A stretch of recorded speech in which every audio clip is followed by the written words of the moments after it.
어떻게 우리 위헌이 되는지, 민주적 기본 질서에 위배되는지를 보겠습니다. 우리 헌법은 전문에서 우리나라가 자유민주주의 체제를 갖추고 있음을 거기에 천명을 하고 있습니다.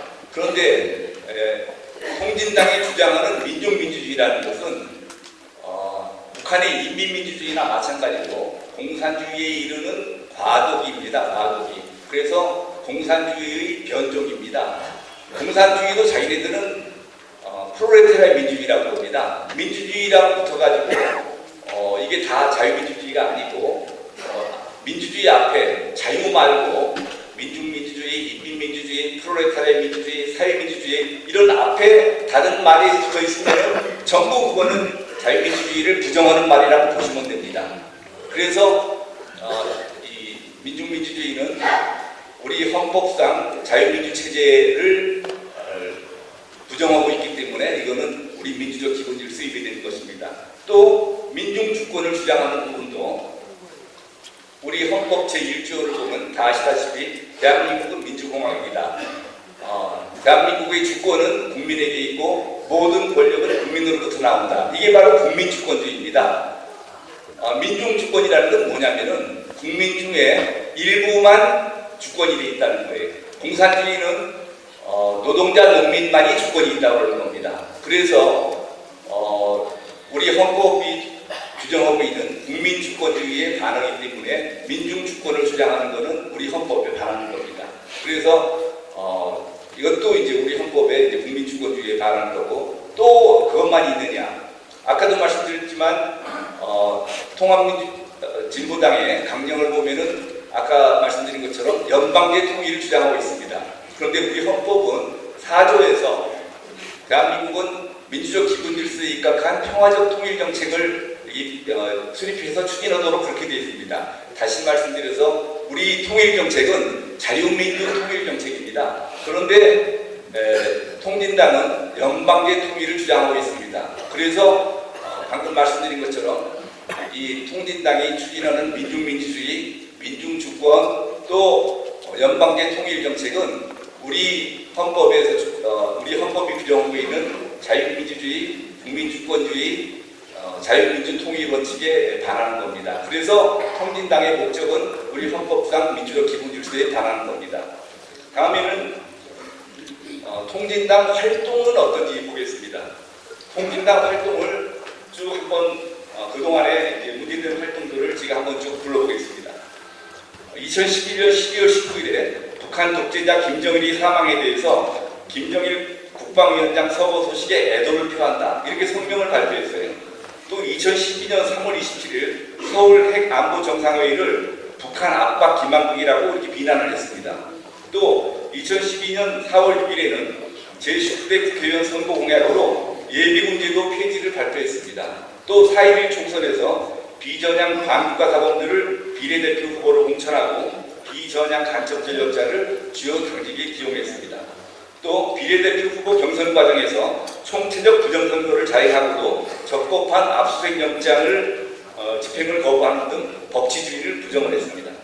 2012년 12월 1일에는 북한의 미사일 발사를 대한민국 정부의 무능 등으로 돌리며 대한민국 탓이라고 발표를 했습니다.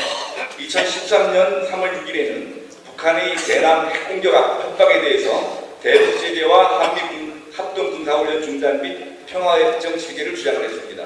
2013년 3월 17일 한미연합 키 리조트 훈련을 북을 전도하는 계획이라면서 한미 양국 정부를 비난했습니다. 이와 같은 행위들은 전부 북한의 대남 적화 전략에 동조하거나 헌법상 민주적 기본 질서의 핵심 요소인 법치주의를 부정하는 내용으로서 모두 민주적 기본 질서에 위배되는 것입니다.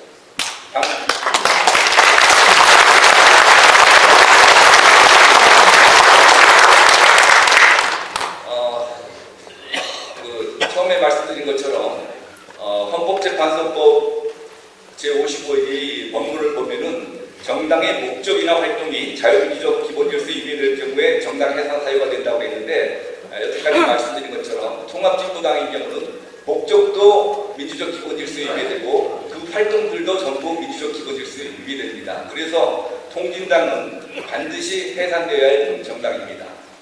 그런데 우리가 법무부가 왜 제대로 된 그러니까 이렇게 위헌정당에 대해서 헌법재판소의 위헌정당 심판 청구를 하지 않느냐라고 우리는 이제 원망하기는 쉬운데 사실은 이 정부로 봐서도 굉장히 답답한 게 있습니다. 이런 공안 문제라든지 이념 문제 같은 경우는 국민의 공감대가 형성되어 있지 않으면은 견뎌내지를 못합니다. 지금 얼마 전에만 해도 1년 전에만 해도 통합진보당을 위헌정당으로 정부가 헌법재판소에 제소를 했다. 그러면은 마익들이 난리가 났을 겁니다. 우리나라 지금 그동안에 이를테면은 지난번 선거 결과를 봐도 국민의 48%가 저쪽을 지지했지 않습니까? 그러니까 이렇게 통합진보당의 정체가 분명히 드러나지 않은 상태에서 그것을 먼저 깨달은 정부가 통진당을 해산하려고 그랬으면은 엄청난 저항에 부딪혔을 겁니다. 아까 조갑 대표님께서도 말씀하셨지만 그렇지만 지난번 선거를 치르면서 또 이번 국회 개혁을 거치면서 우리 국민들이 많이 통합진보당이 이런 종북정당이고 위헌정당이라는 것을 많이 인식하게 됐습니다. 그래서 박근혜 정부가 법치와 원칙을 중시할 뿐만 아니라 여건도 훨씬 좋게 됐습니다. 이제는 통합진보당에 대해서 위헌정당 해산 심판 청구를 하더라도 그렇게 뭐 국민의 반발이 많지 않을 겁니다. 문제는 정부가 이런 세태가 변해가는 걸 모르는 겁니다.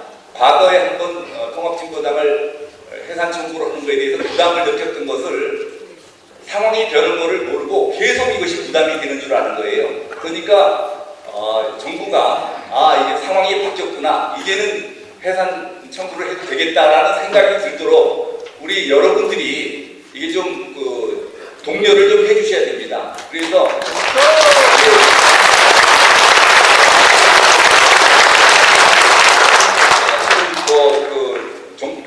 통합진보당 해산을 위한 100만인 서명운동도 벌이고 그러는데 우리 애국 동지 선후배 여러분들께서 이 서명운동이라든지 어떤 기회가 갖는 대로 종북정당 해산을 촉구하는 그런 말씀들을, 행동들을 해주시면은 통합진보당이 해산되는데 또 정부가 통합진보당 해산 심판 청구를 하는데 큰 힘이 될 것입니다.